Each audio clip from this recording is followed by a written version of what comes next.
Recently, I had an amazing experience. I joined 600 sailors and the Are You OK team on the deck of the HMAS Adelaide, the Navy's largest frigate. And as you can see, we formed a very large Are You OK? And we were launching really a concept of Are You OK 365, where we look out for our teammates, our colleagues, our crew, 365 days of the year. Now, those 600 sailors were about to go on a 3-month mission, leaving their loved ones and going to strange places or unusual places. What made this day amazing wasn't just this picture on the top, but it was what preceded it. And we had two amazing speakers in that morning tea. We had Graeme Cowan, who's an Are You OK ambassador, and Gwen tragically lost her husband to suicide. He was a serviceman to suicide a few years earlier. Now, as Gwen spoke, you could hear a pin drop. You know, these people were about to go away, but she shared things that she missed. She shared things that his mates missed, but then gave some really practical advice about how to support each other when you're away on a mission, and how to also stay connected with your loved ones back home, even if it's only by Zoom or Skype or whatever. She was then followed by Commodore Stephen Hughes, who's quite a big deal in the Navy. He oversees 19 ships and 4,400 personnel. And he said, we don't want to lose anyone from the Navy family. And he used that description, family. You know, we have to look out for each other. We have to support each other. It's tough going away. He also said, for those of you that haven't been directly impacted by a mental illness, and you know, I really doubt that you exist, that this is also a capability issue. The Navy is no more than hundreds of great teams. And if one person on a team is compromised, that team is compromised, the whole ship is compromised.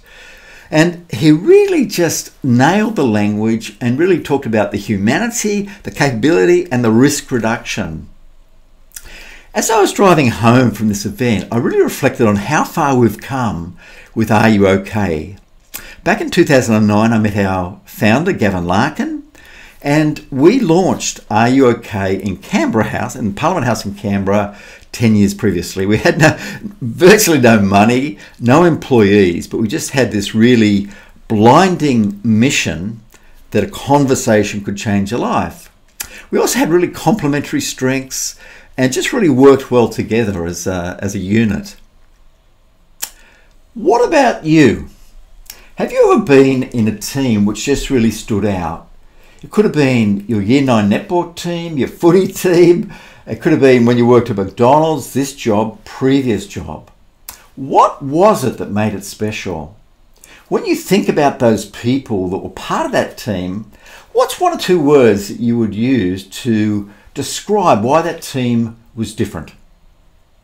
I've asked this question on hundreds of occasions in all sorts of industries, banking and finance, professional services, government, council, and always there is the same answer, or just, it might be slightly different semantics, but essentially it's the same thing.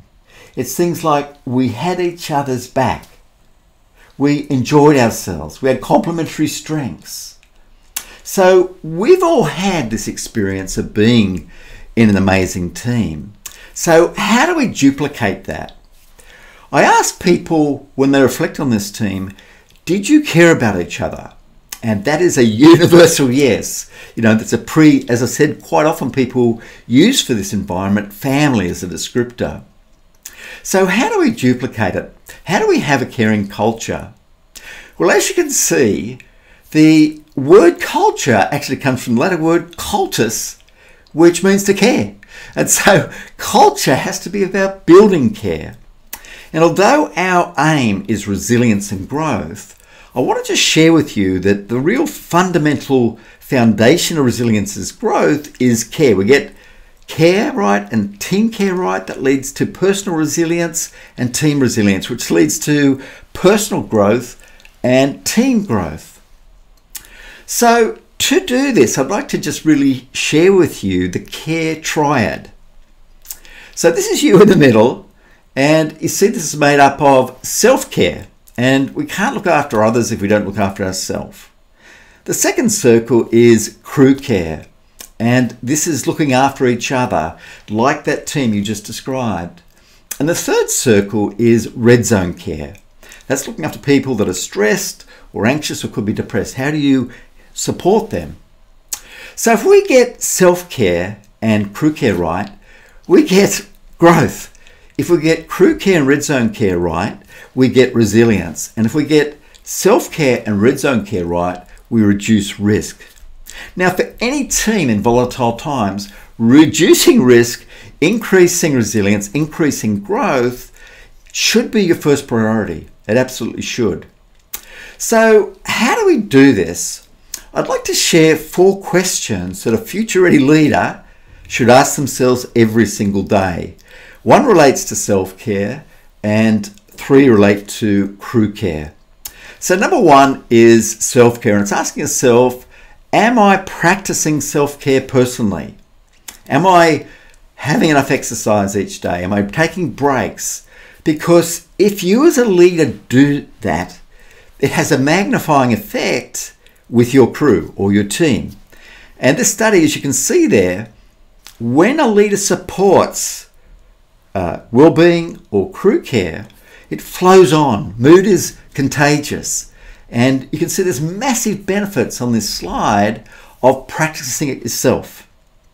So what about crew care? What are 3 questions related to crew care and care, resilience, and growth?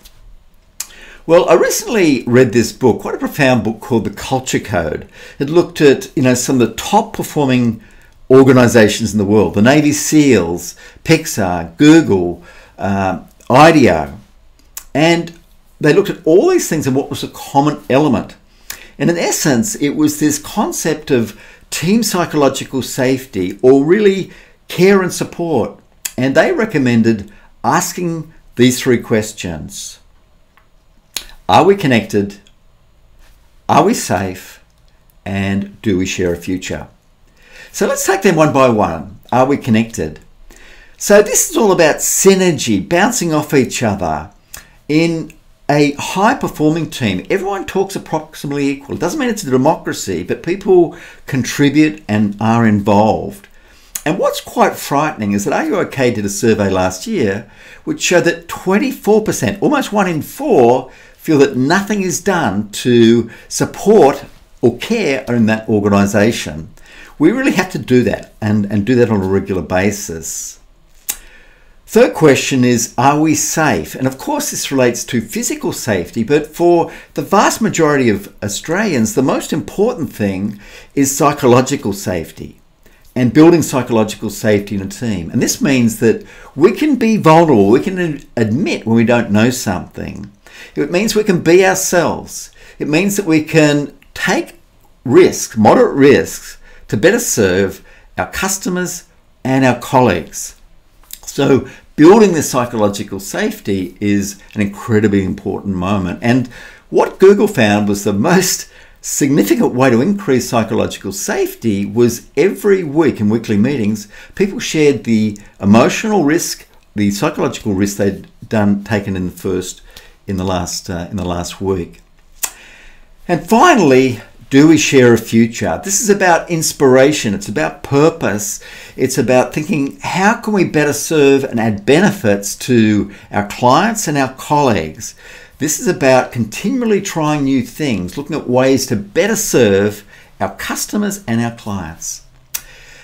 So, as we face a VUCA time, military call it volatile, uncertain, complex, ambiguous, it's really important to think about those 4 questions. Am I practicing self-care? Are we connected? Are we safe? And do we share a future? And your mantra should be caring, that's self-care and crew care. Be helpful, because if you're helpful or useful, your job will always be guaranteed. And go for the growth zone. Go outside your comfort zones, try new things. Thank you.